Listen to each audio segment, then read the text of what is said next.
Morning everyone, welcome back to my channel to a new blog. দেখতে দেখতে 15 দিনের trip শেষ হয়ে গেল, আজ ওভার। আজকে এখন আমরা এখান থেকে বেরোচ্ছি, এখন বাজে 8:30। তো নিচে যাচ্ছি ডাইনিংয়ে, ওখানে একবারে লাঞ্চ বা ব্রেকফাস্ট কি হবে জানি না, মোটামুটি যা হোক একটু কিছু খেয়ে বেরিয়ে যাব। কারণ এখান থেকে প্রায় 6-7 ঘন্টা জার্নি, কারণ মাঝখানে কোথায় রাস্তায় দাঁড়ানোর জায়গা পাবো কিনা একটু শিওর নয়, আর রাস্তাতে জ্যামও থাকে, ওই জন্য একটু আর্লি বেরিয়ে যাচ্ছি। আমাদের ট্রেন হচ্ছে কালকা থেকে 11:55, না 11:55। তো এখন সবাই নিচে যাচ্ছি, চান টান, হ্যাঁ রাত্রির 11:55। এখন চান টান করে সবাই ফ্রেশ হয়ে একদম রেডি হয়ে নিচে যাচ্ছি। সমস্ত লাগেজ বেরিয়ে গেছে, একটু মনটা খারাপই লাগছে, কারণ এই আসবোটাই ভালো লাগে প্রত্যেক সময়। এই শেষ হয়ে গেল মানে আবার বাড়িতে গিয়ে সেই রেগুলার লাইফ, রেগুলার জীবন, এই আর কি। তো অনেকটা দেরিতেই ট্রেন, আজকে রাত্রির প্রায় 12টার সময়। তো আরামসে যাওয়া যাবে, দেখা যাক, শুধু জ্যামটা না থাকলেই হলো। বলছে নাকি রাস্তায় খুব জ্যাম থাকে এখানে। একবারে লাঞ্চই করে নিয়েছি ব্রেকফাস্টের টাইমে, ভাত, ডাল, আলু পোস্ত আর সোয়াবিন আলুর তরকারি। আমরা সবাই এবার উঠে পড়েছি, আবার বেরিয়ে চললাম। বাস ছুটে চলেছে, আর দূরে নিশ্চয়ই তোমরা দেখতে পাচ্ছ অনেক গাছগুলো নেট দিয়ে চাপা দেওয়া। আসলে এই গাছগুলো না পিচ ফলের গাছ, পিচ ফল এসে গেছে, তো পাখির হাত থেকে বাঁচানোর জন্যই আমাদের মনে হচ্ছে গাছগুলো ওরকম নেট দিয়ে চাপা দেওয়া আছে। আর এই বাসে আমরা যা করছি, আমরা তো এই বাসের সদস্যরা পুরো পরিবারের সদস্যর মতোই হয়ে গেছি। এই কিনছে জিলিপি, তো ও কিনছে সিঙ্গারা, এইসব খাওয়া দাওয়া করতে করতেই আমরা চললাম। আর খাওয়া হচ্ছে সিঙ্গারা, বাবা গরম সিঙ্গারা। আমরা এখানে এবার দাঁড়িয়েছি, ড্রাইভার দাদারা সব খাচ্ছে। অনেকটা চলে এসেছি এখান থেকে, আর সিমলা মোটামুটি 60-65 কিলোমিটার আমাদের সিমলা হয়ে নামতে হবে। নারকান্ডাতে দাঁড়িয়ে আমরা কচু, সিঙ্গারা, জিলিপি সবাই মিলে খেয়ে নিলাম। আমরা এই যারা বাসে আছি না, তারা এত মানে সবাই প্রত্যেকের সাথে এত মানে মিশে গেছি, যেন একটা ফ্যামিলির মতোই মনে হচ্ছে। এ একবার খাওয়াচ্ছে, ও একবার খাওয়াচ্ছে, খুব ভালো লাগছে, খুব আনন্দ লাগছে। এই ট্রিপটা সত্যি খুব ভালো লাগলো। যেমন স্পিতি ভ্যালির ভিউটা ভালো লাগলো, তেমন এই সবাই একসাথে হয়ে বেশ এক পরিবারের মতো বেশ ভালো লাগলো, দারুণ।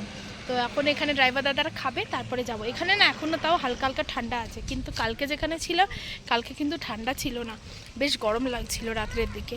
কিন্তু এখানে আসবার পথে দেখলাম ওয়েদারটা বেশ একটু ঠান্ডা ঠান্ডা, হাওয়াটা অন্তত এখনো পর্যন্ত ঠান্ডা আছে। ও বাঘ, হিরো হিরো, ও মা, বাঘ বাঘ, বাঘের বড় ভাই, পিটবুল, আমেরিকান পিটবুল। এটা দীপনদা আছে না, তার বাড়িতে পাগ আছে। বাহ, আমেরিকান পিটবুল থাকে। সাইজ দেখেছেন? আমেরিকান পিটবুল সাইজটা কিন্তু বাবা কি সাইজ! এ এখনো বড় হবে, এখনো সাইজে বড় হয়নি। তোমার মতো হয়ে যাবে, তাই আমাদের মতো সাইজ। হ্যাঁ, ও অনেক হাইটে পারবে। ভেতরে খবর নিয়েছে, এর নাম কি? গুগলি। বাবা, আবার বাসে উঠছি বাবা। আবার আমাদের বাস ছুটে চলেছে আমাদের গন্তব্যর উদ্দেশ্যে। তো এখান থেকে সিমলার ডিস্টেন্স হচ্ছে 60 থেকে 65 কিলোমিটার।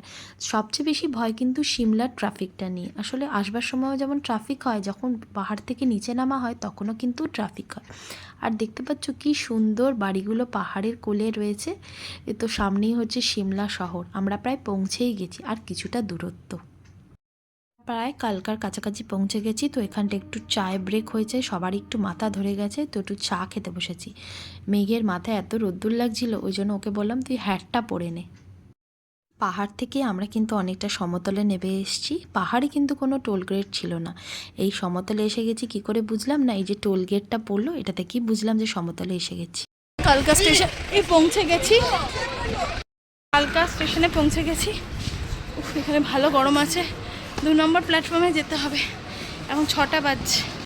লাস্ট টাইম কালকা স্টেশনটায় এলাম, প্রত্যেকবার যতবার এসেছি হিমাচল আমরা নেমেছি হচ্ছে চণ্ডীগড়ের, এবারটাই প্রথম যে কালকাতে এলাম।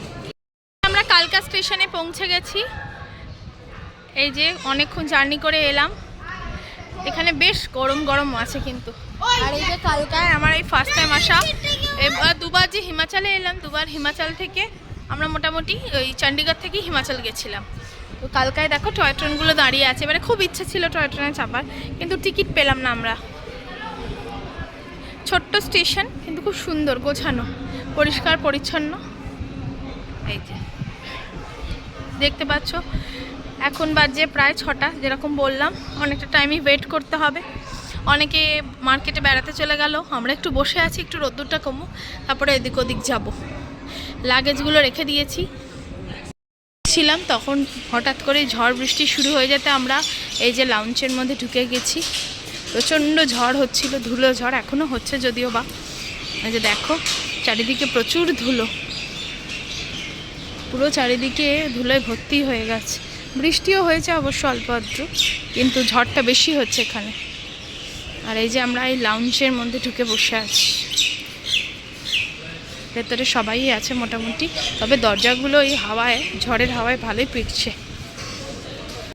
এখন বাজে প্রায় 8:45। আমরা একটু স্টেশন থেকে বেরিয়ে আজকে আর আমরা আইআরসিটিসির খাবার খাবো না, কারণ দুদিন তো ট্রেনে খেতেই হবে। ওই জন্য একটু সামনাসামনি দেখলাম একটা ভালো রেস্টুরেন্ট আছে, রিভিউটাও ভালো, সেখানেই যাচ্ছি। স্টেশন থেকে একটা অটো পেয়ে গেছি, সেটা করে যাচ্ছি। বাইরে বৃষ্টি স্টার্ট হয়েছে, বৃষ্টি পড়ছে টপাটপ টপাটপ টপাটপ।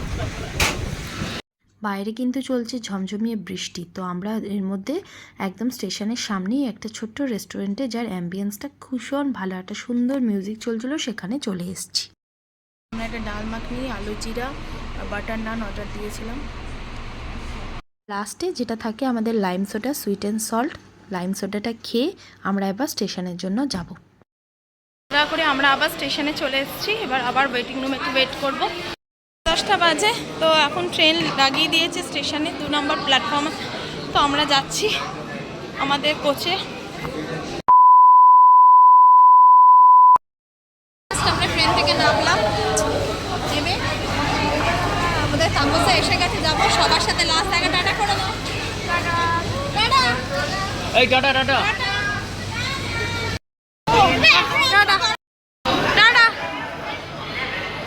যে গাড়িতে উঠে পড়েছি আমরা অনেকটা দূরে। 17 নম্বর প্ল্যাটফর্মে দিয়েছিল গাড়ি, 18 নম্বর না 17, ওখান থেকে 9 নম্বরে পার্কিংয়ে উঠলাম আমরা। সেদিনকে ট্রেনে ওঠার পর থেকে আর তোমাদের সাথে কথাই বলা হয়নি। তারপরে যা কেটেছে সেই দিনগুলো, একটা দিন মানে কি বলবো, মানে সেদিন আমাদের ট্রেন ছিল 11:55, ট্রেন লেট করে ছাড়লো 1:15। কেননা যেহেতু কালকে একটা ছোট স্টেশন, সেটা সেহেতু টয় ট্রেনের সাথে কানেক্টেড থাকে। এটা আবার আমি জানতাম না যে সিমলা থেকে টয় ট্রেন আসলে সেই ট্রেনে আসবে যারা, তারা এই ট্রেনের সাথে কানেক্টেড। তো সেই লাস্ট যে ট্রেনটা সেটা এলো রাত্রির 1:15, তারপরে ট্রেন ছাড়লো। সে তো ছাড়লো, আমরা তো এবার এই এতক্ষণ যে 11:30 থেকে আমরা ট্রেনে উঠে বসে আছি, কোনো এসি চালায়নি, মানে বিভৎস অবস্থা, মানে কি বলবো, মানে দম আটকে যাচ্ছে ওখানে। তো সেই একটা প্রবলেম। যাই হোক 1:15 সময়, 1টার সময় এসি চালালো। মানুষজন কমপ্লেন করে, কারণ সবার দম আটকে আসছে। ওরা বলছে যে ট্রেন না চললে কমপ্লেন যাবে। মুখ চোখের অবস্থা দেখতেই পাচ্ছ, মানে কি বলবো। সেই রাতটুকু 2টোর সময় যা হোক আমরা শুলাম একটু ঠান্ডা হতে। এবার আমাদের সিট পড়েছিল 2টো আপার আর একটা লোয়ার, মানে সাইডের 2টো আপার আর একটা লোয়ার। এবার একটা আপার আমাদের লোয়ারের মানে সোজাসুজি, আর একটা আপার একটু সাইডে। তো ওই জন্য মিডিলে একজন ছিল, কালকা থেকে চণ্ডীগড় পর্যন্ত, চণ্ডীগড় না দিল্লি ওরকম থেকে পর্যন্ত। তো তাকে আমি বললাম যে মেঘকে ওখানে শোয়াবো, বলে ওখানে অ্যাডজাস্ট করলাম।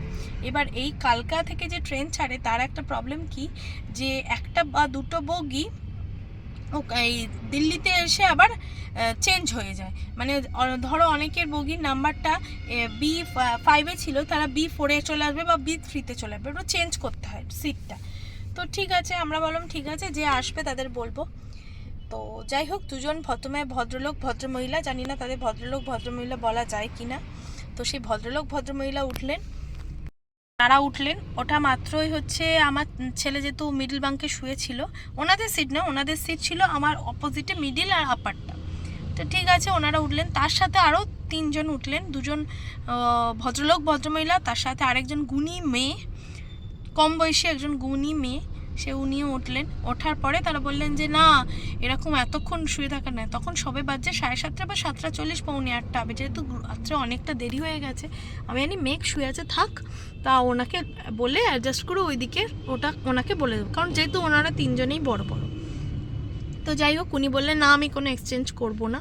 বললাম ঠিক আছে, তাহলে একটু শুক, আমি তুলে দেবো। না, এরকমভাবে শোয়া যায় না ট্রেনের একটা টাইমিং আছে। এই যে বিস্কুট দিয়ে গেল, একটু চা খেতে দাঁড়িয়েছে এখানে, টাইমিং আছে, সেই টাইমিং অনুযায়ী ঠিক আছে। আমি মেঘকে তুলে দিলাম, তুলে ওখানে দিয়ে দিলাম। তাতেও ওনাদের হলো না। তারপরে লাগেজ আমাদের একটাই আমাদের লোয়ারের তলায় ঢুকিয়েছি, আরেকটা লাগেজ সাইড আপারের তলায় ঢোকানো আছে। তো আমরা লাগেজ কোথায় রাখবো, আপনারা লাগেজ রেখে দিয়েছেন, সেটা নিয়ে একটা সমস্যা। মানে আমি জানি না ওনারা কি, আমি জানি না আদৌ ওনারা এসব দেখবেন কি না। আমার তো মনে হয় ওনারা ভদ্রলোক নন। মানে কি বলবো, বাচ্চাদের সাথে কিভাবে ট্রিট করতে হয় জানে না, উল্টে পায়ে পা লাগিয়ে নিজেরাই ঝগড়া করছে, বলছে আমরা নাকি ঝগড়া করছি।